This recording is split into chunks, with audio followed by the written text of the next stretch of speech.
পাড়া প্রতিবেশীর সঙ্গে মানুষের এমনই একটা সম্পর্ক হওয়া ভালো যে আপনার প্রতিবেশী না জানে আপনার ভাই, আপনার প্রতিবেশী না জানে আপনার বোন।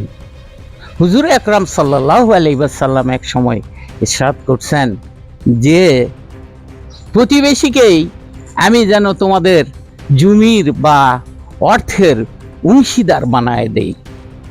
এত আপনত্ব, এত বন্ধুসুলভ ব্যবহার আপনার প্রতিবেশীর সাথে হবে।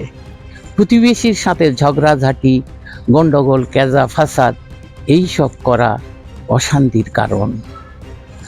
যত প্রতিবেশীর সঙ্গে মিল মহব্বত ভালোবাসা থাকবে তত সুন্দরভাবে আপনি বসবাস করতে পারবেন।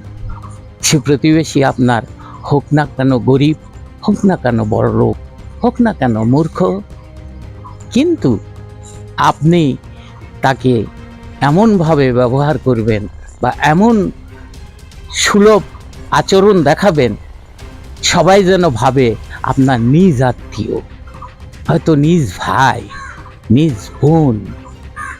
এইরকমভাবেই প্রতিবেশীর সঙ্গে চলার জন্য আল্লাহ রাব্বুল ইজ্জত নির্দেশ করেছে।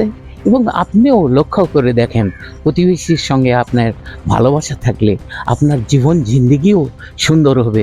তার বিপদে আপনি আসবেন, আপনার বিপদে সে আসবে। এইরকমভাবেই তো এই জীবন জিন্দেগিটা আপনাকে অতিবাহিত করতে হবে।